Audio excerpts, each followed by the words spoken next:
Well, good evening, friends, and welcome to A Psalm and a Song.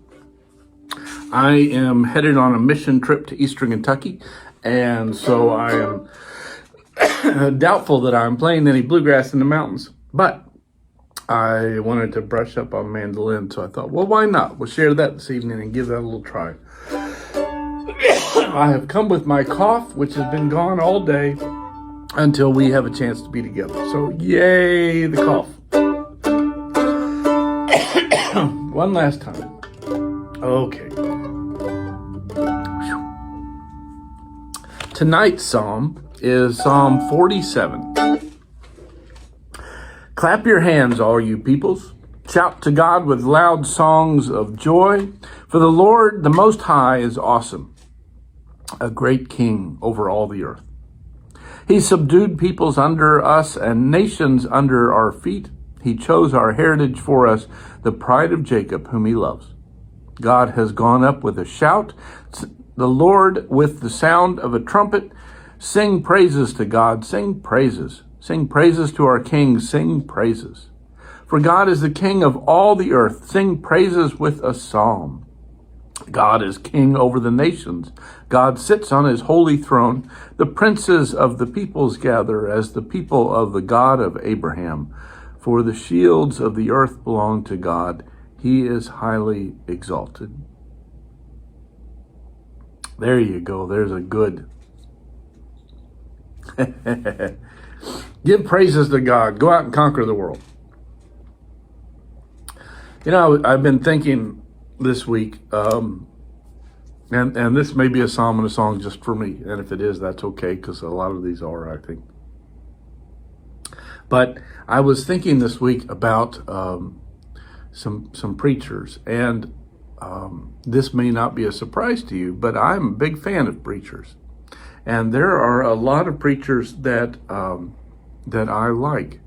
Now, please don't misunderstand me, and hear that there are a lot of preachers that I admire or a lot of preachers that I follow. There are a lot of preachers that I like.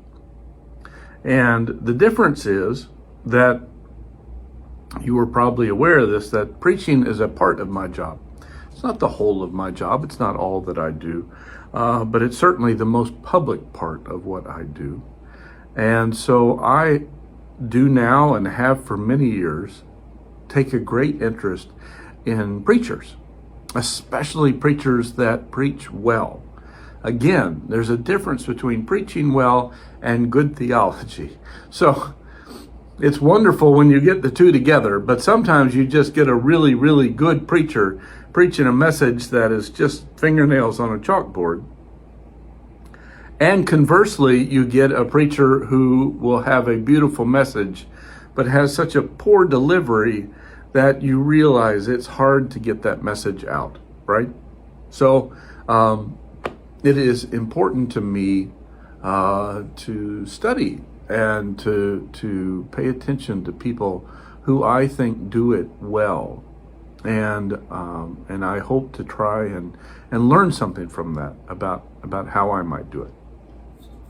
I tell you all of that because what I'm about to say, it may be a little alarming. Some of the preachers that come across my algorithm and social media say some pretty horrific things, and some very, very deeply disturbing and bothersome things, and sometimes, you know, I feel somewhat convicted by those things.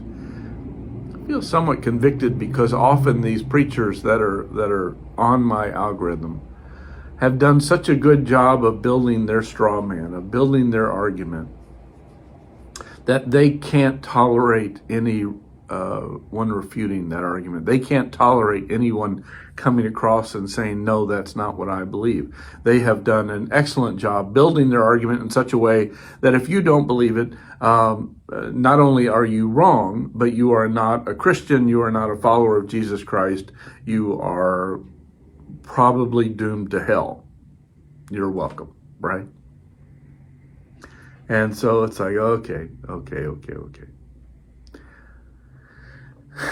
But I realize when I am convicted sometimes by these people that I have more soul searching to do, that it causes me, if I've been convicted, I need to look at why it is that I feel convicted, why it is I'm open to those arguments. Because those arguments do not speak truth to my faith. They might be biblically based. I think you and I both know there's lots of ways to use their holy book. But in any case, it can be bothersome, and I am prone to feeling very convicted. And like many of us, when you're told you're wrong, you're like, oh, well, shoot, all right, well.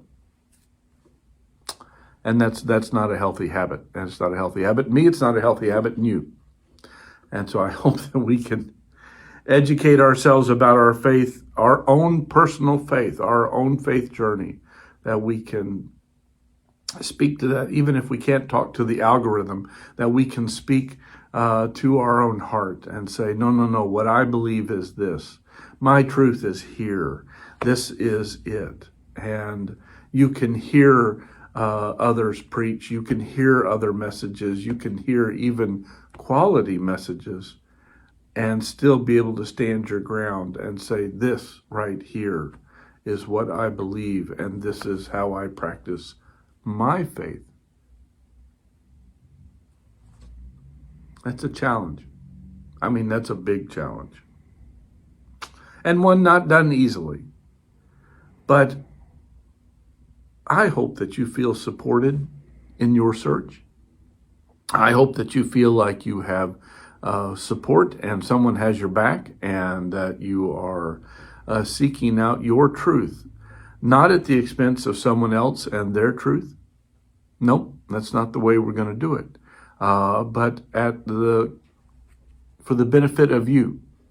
It's not a zero-sum game. Your benefit doesn't have to come at the expense of someone else. They can make their argument. They can believe they're right. Sadly, they can believe that you're doomed to hell, and I'm sorry for them for that.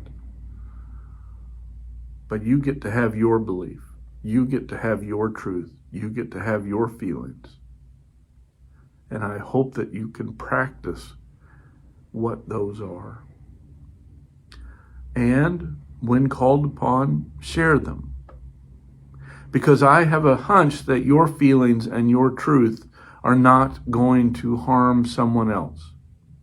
And in fact, may speak some truth to someone who has never heard that before. They have only heard a message of condemnation and exclusion. And maybe you have a different truth that you can speak, which may very well change someone else's trajectory. That's what we're actually asked to do, is to find our truth and then share it. Not on the street corner, just with friends, someone who asks, someone who seems like they could use that. Not in an algorithm on social media. Here I am for that. Geez, oh Pete. But that's my thought for today is pay attention to who we pay attention to. Fair? All right. I want to sing a song that we did at Music Sunday this last Sunday. It's been an earworm in my head, and it concludes us this evening, and it is very simply, Amen. Amen.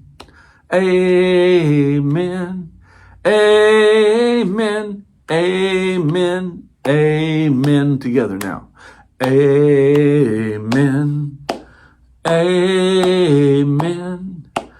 Amen. Amen. Amen. Bless you, friends. I could use your prayers this week as I do, I hope, good work in Eastern Kentucky, certainly with good people, and I'm really looking forward to it. So until we see each other again, amen. Peace be with you. Bye, friends.